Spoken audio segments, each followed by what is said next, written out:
कबीर परमेश्वर ने रामानंद जी से कहा कि आप मेरे गुरु बनो, और इस काल ने हमसे एक वचन लिया हुआ है कि कलयुग में तुम कितने ही प्राणी ले जाना।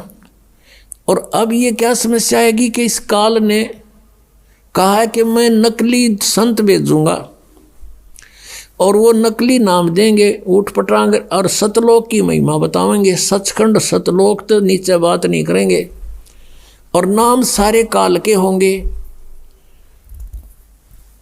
तो फिर वो मेरे अब पे मेरे मुंह में समावेंगे, यही रह जाएंगे।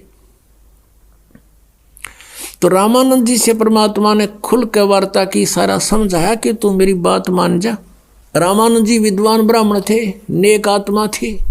वो समझे थे मुझे पाप लगेगा, भगवान का गुरु कैसे बनूं। आंखों में पानी चल पड़ा, रोने लगे कि भगवान मुझसे ऐसा नहीं होगा, आपकी आज्ञा का उल्लंघन करना भी मुझे पाप लगेगा, और एक भगवान का मैं गुरु बनूं, मैं नरक में जाऊंगा, भगवान मुझे माफ़ कर दो। तब परमेश्वर ने कहा कबीर देव जी ने कि रामानंद जी, आई एम गॉड, और मैं ही भगवान हूँ और मैं ही पाप नाशक हूँ, मेरा आदेश पालन करे और देख बात सुन। अब वो तो रोने लग गया बालक, उन्हें सोचा बूढ़ा आदमी, और आज मैं ये कर्म करूँगा मेरी तो मृत्यु होने वाली है, और बात बिगड़ जा कर दे।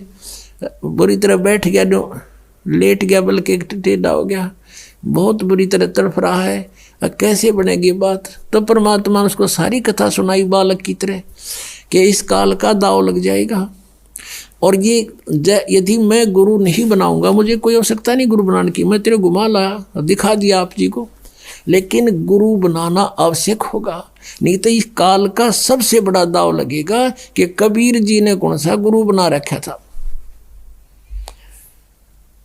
रामानंद जी की बहुत देर के बाद डाढ़स बंधा, हिम्मत हुई और कहा भगवान मुझे लज्जा बहुत आएगी जब मुझे गुरु कहोगे। अक स्वामी जी आप मेरी तरफ देखो, और ये आपके भाई बहन या काल के जाल में भयंकर रूप से भयंकर कष्ट उठा रहे हैं, और इनकी तरफ देखो, मेरी आज्ञा का पालन करो। तब रामानंद जी ने स्वीकार कर लिया कि जो आज्ञा आपकी होगी वही करूँगा। तो ऐसे रामानंद जी परमात्मा के गुरु रूप में विराजमान रहे। कहते हैं रामानंद से लक्ष्य गुरु, तारे शिष्य के भाव, शिष्य चेलों की गिनती नहीं, जो पद में रहे समय। कि रामानंद जी जैसे लाखों गुरु, तारे शिष्य के भाव, उनके शिष्य बनकर उनका बेड़ा पार कर दिया, और चेला की तो गिनती नहीं, जो पद में रहे समाये, जो विधिवत साधना करेंगे तो उनको तो आप बहुत आसानी से पार करेंगे। तो कहने का भाव ये है, आज का जो टॉपिक है, वो जो विषय है सत्संग का, गुरु बिन माला फेरते, गुरु बिन देते दान, गुरु बिन दोनों निष्फल हैं, चाहे पूछो वेद पुराण।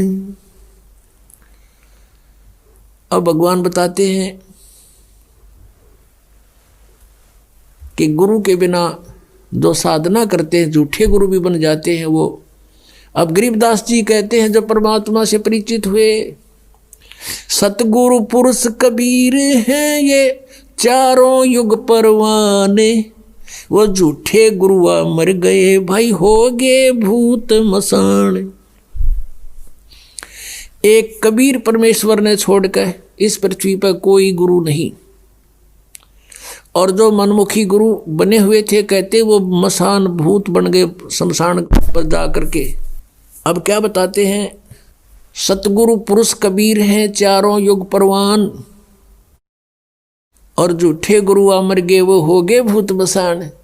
कबीर परमेश्वर चारों युगों में प्रमाण इस मालिक के आने का। सतयुग में सत सुकृत नाम से, त्रेता में मुनिंद्र नाम से, द्वापर में करुणा में नाम से, और कलयुग में वो कबीर नाम से। सतयुग में सत सुकृत नाम से, त्रेता में मुनिंद्र ऋषि नाम से, द्वापर में करुणा में नाम से, और कलयुग में कबीर नाम से वो परमात्मा चारों युगों में सहस्री राय है, सी स्वरूप धारण किया, फिर लीला करते हुए बड़े हुए। तो वो लीला हर युग में, प्रत्येक युग में ऐसा ही करते।